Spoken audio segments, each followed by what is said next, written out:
Salut à tous, c'est Max de la Zone PFC, bienvenue sur votre chaîne YouTube 100% dédiée au Paris FC. Aujourd'hui, vidéo du débrief du match Nice contre le Paris FC qui s'est soldé par un match nul un partout.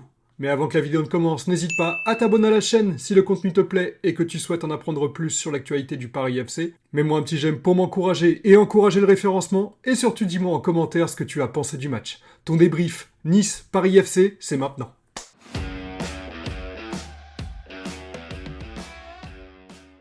Je suis vraiment très satisfait du point pris ce soir contre Nice. Bien sûr, là, sur ce match, la victoire était apportée, donc il y a toujours une petite frustration, mais ce match, on aurait très bien pu le perdre. Donc, le point pris est vraiment une très bonne opération pour notre équipe. Il faut reconnaître quand même que Nice nous a posé de très gros problèmes en début de match, au moins sur les 20 premières minutes, où leur pressing était vraiment très intense et le Paris FC a eu du mal à jouer. Moi, le début de match m'a vraiment fait peur, je me suis dit que le Nice aurait toutes les armes pour gagner, mais heureusement, ce n'est pas le cas. Ce match, il vient conclure une série de 3 rencontres très difficiles contre Brest, Strasbourg et Nice. Le Paris FC a réussi à gagner 4 points sur 9 points possibles, ce qui est vraiment une excellente opération car les 3 équipes étaient vraiment très dures à jouer. Vraiment, moi, en tout début de saison, j'avais vraiment peur de ce passage. Ces 3 matchs-là me faisaient vraiment peur. Mais le Paris FC a réussi à prendre 4 points, alors qu'en début de saison, j'avais peur du 0 pointé sur ces 3 rencontres. À l'issue de ce match, le Paris FC pointe encore à la 10e place en attendant le match d'Angers ce soir. Ce qui est vraiment une excellente chose pour un club promu. En voyant le match, on a pu voir qu'on avait de très bonnes qualités, que ce soit les qualités pour résister à un adversaire qui nous met la pression, ou même à attaquer. Mais aussi on a vu qu'il y avait certains aspects à corriger. Cependant, le bilan global de cette rencontre est plutôt très correct et il prouve que notre équipe du Paris FC a toute sa place en Ligue 1. Ce point est très important et nous permet de rester loin des places de relégation. On va pouvoir analyser la rencontre Paris FC Nice qui a eu lieu cet après-midi. Le début de match a été très difficile pour le Paris FC.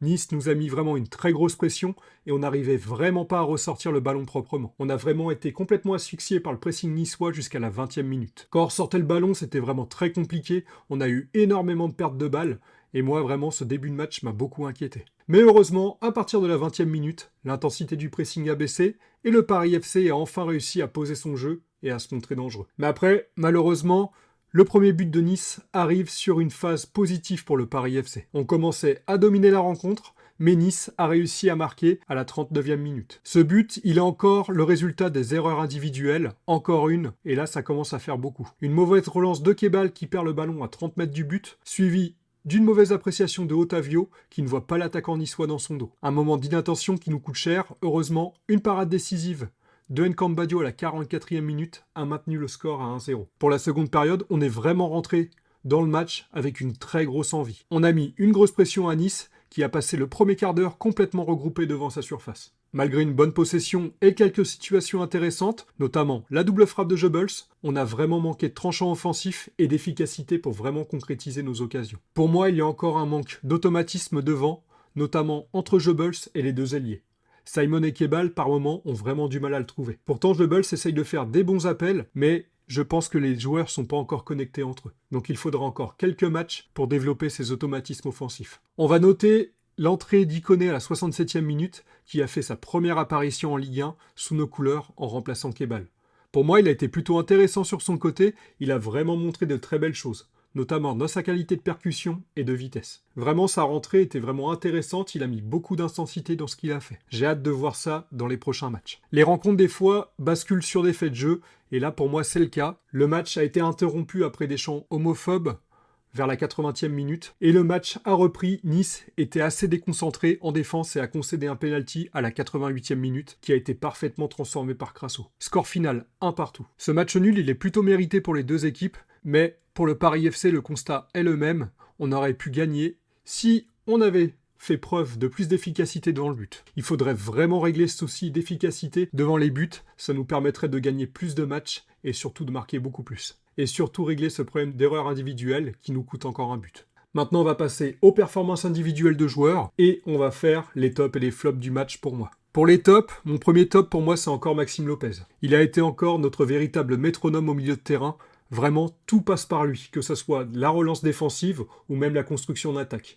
Et aussi, c'est vraiment le joueur qui fait le lien entre l'attaque et la défense. Il met une énorme intensité sur le terrain, il est vraiment partout, et il fait vraiment le lien entre les joueurs de l'équipe. Vraiment un super match de Maxime Lopez ce soir. Pour le deuxième top, je mets notre gardien Nkambadio. Il a réalisé 2-3 parades encore décisives ce soir qui nous permettent de rester dans le match. Sans lui, on aurait pu être plus lourdement dominé et même on aurait pu repartir en début de seconde période avec un score de 2-0 pour Nice. Et mon troisième top, c'est vraiment un joueur qu'on doit encourager, c'est Amari Traoré. Il prend ses marques petit à petit, défensivement il a été correct et il a essayé d'apporter offensivement. C'est très loin d'être parfait, mais on voit quand même qu'il gagne du rythme.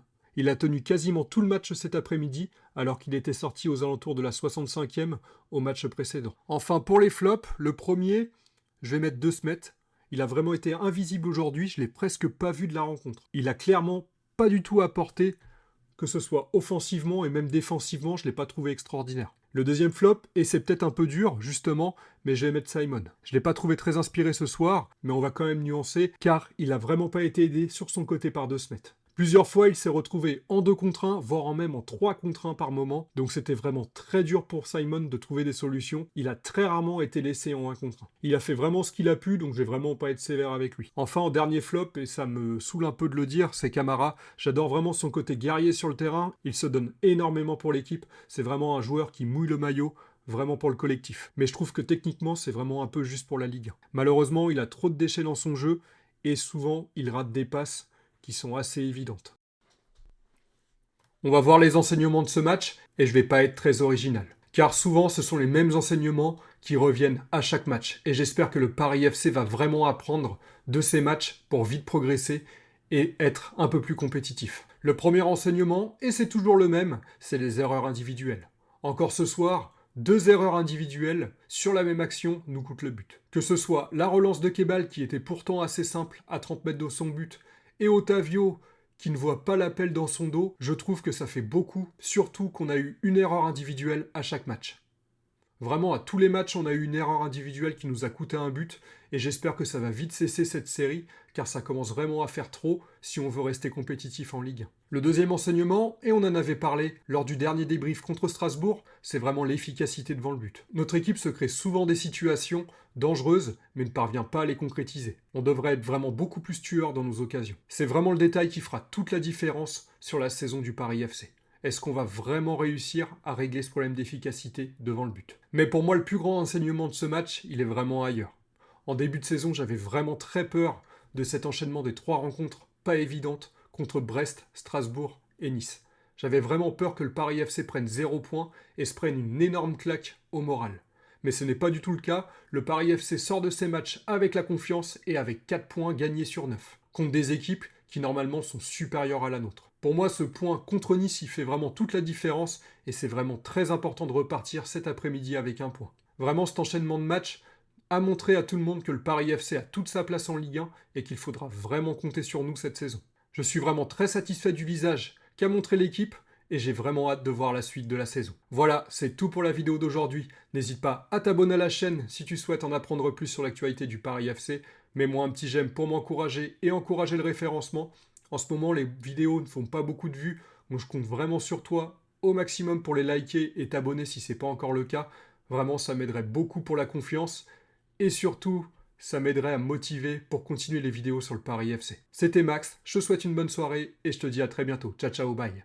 Et avant que je parte, n'oublie pas de mettre en commentaire tes tops et les flops du match. Allez, ciao.